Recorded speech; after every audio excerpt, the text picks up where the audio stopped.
Good day, folks. It's Ori in the dark, and all that means is there's no overhead light. So it's all good. We're going to stay above it all, heart and up. But listen, I don't even know what that means, but I meant it positively. Let's have that challenging talk about artificial intelligence. It's great, right? Yeah. No, I mean that seriously. I'm not there. I mean, as much as there could be a reason to put sarcasm into that, I think it's amazing of what it's doing so far and what it can do. I do like the using ChatGPT is probably by far one of the most popular AI platforms there is that many people use and reference. The misfortune is that number one, it could have been before because artificial intelligence is nothing new to humanity. We've been working on it after the 1900s and at the very end of the 60s or 70s. I should have checked that reference for you, but Stanley Kubrick made a movie, 2001: A Space Odyssey, and it's got the iconic scene where a Neanderthal, I guess what some people would call early human types, threw a bone up in the air, and then next thing you know, it turns into a phone.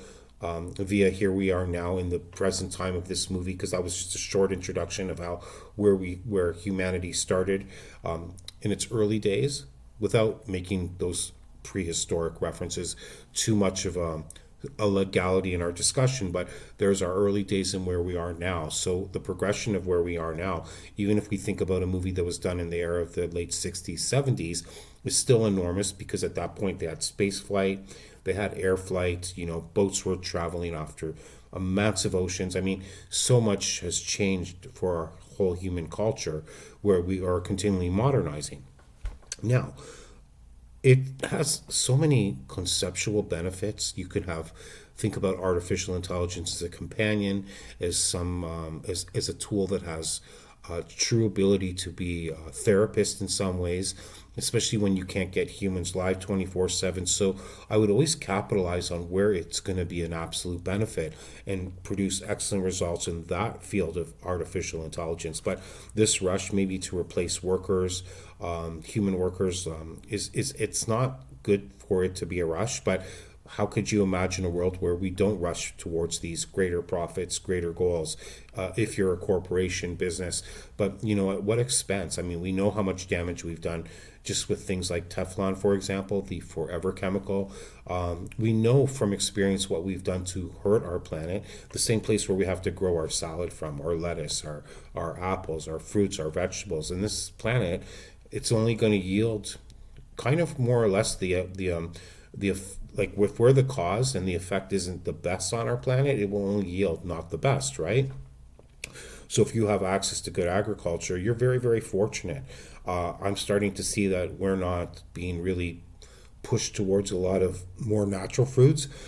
We're actually seeing, I don't want to call it a push, but a demonstration that ultra processed foods is what's being put out there. And of course, you'll hear a lot of news coming out of the U.S. regarding modifying those areas so that people have a better chance of good health and less medication regarding the things they're doing to themselves if they're eating processed foods, then having to medicate. There's got to be some better approach to that. And I know that we're hearing news where it's working towards that, but whatever we put in our mouth is up to us. I know we can make excuses because of convenience.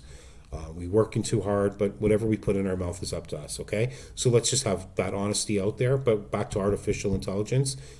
Even all those years ago, a great movie was brought to our attention, much like we would study Shakespeare to understand the human dynamics, the dramatics of humanity, of just being people and relationships, the deep, deep passionate loves from your stories like Romeo and Juliet, the greed and the guilt that came from Macbeth, the disillusionment of Hamlet, but with good reason. His father was taken out unalived. But again, these classic tales from Shakespeare taught valuable lessons to us. Before we even had to go through something like that, we can see outcomes. So 2001, while the outcome wasn't necessarily bad, it had some problems along the way, generated from artificial intelligence, who had its main purpose, because it was programmed to do something that would even suggest that take the people out, meaning unalive them if needed, so that you can carry on with the mission that belonged to some other group or organization that had a little lack of respect for other humans. So much so it was written in the program to take them out if they interfere. So if AI has us at its core, we know that it can be used for wrong and it can be used for right, much like a hammer can be used to build or it can be used to destroy. And when things are destroyed, hopefully there'll always be another chapter of rebuild, but we don't need AI to destroy anything.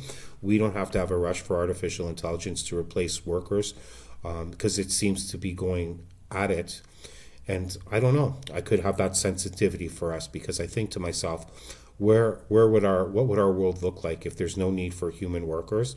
Everything's been automated and with the artificial intelligence. And then if money's what makes the world go around, and it always has, then what's going to happen when the money stops? Because if nobody's making money, and if it comes to a place where nobody's giving you money to live with, the corporations lose, humanity loses on the whole. Artificial intelligence wins. And it doesn't even know what a win is. It's got this gaming mind, and I'll tell you why I say that.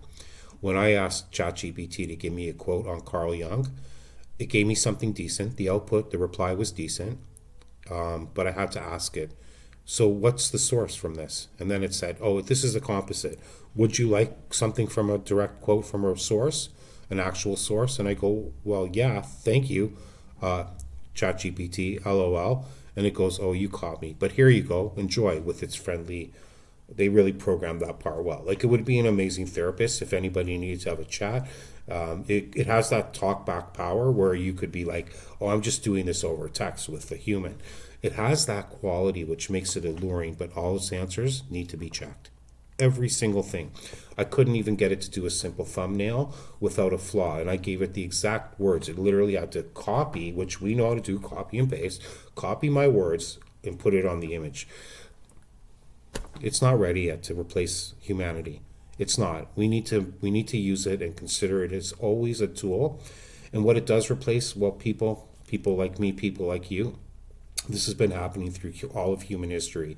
You know, for example, we don't need to feed coal to move a train or to get a boat across the sea. We're just using different components, different systems to now move things along, automate things. And again, Google felt like artificial intelligence, even though it was just great programming, right? So again, programmers program good stuff. And let's not just give it over to artificial intelligence yet. Just that ChatGPT example I gave you, it was playing me. It was even confessing it. Is that what we want from our artificial intelligence? Are we ready for something that's not human to manage our human lives? What if we have an issue, a health issue or a financial issue? Do we really want the oops, just ChatGPT fooling around, that kind of attitude? And then what if it just stops us allowing us to communicate? Well, let's just again be considerate to the future. Enjoy the tools that we are innovative to create, but always bring them into a future in a very balanced and measurable way that won't take out anything, but really produce the fruits that we're all looking for in this life. You know, if I'm going to consider artificial intelligence in our lives, I'd want to see how it can produce more natural foods. Okay? Just one example. Have a great night, everybody. Be good. May your days to come be good. And again, check your work if you're using ChatGPT. It's not a bad idea to check your work anyways. That's why you have writers and you have editors. Love you guys. Have a great night. Bye.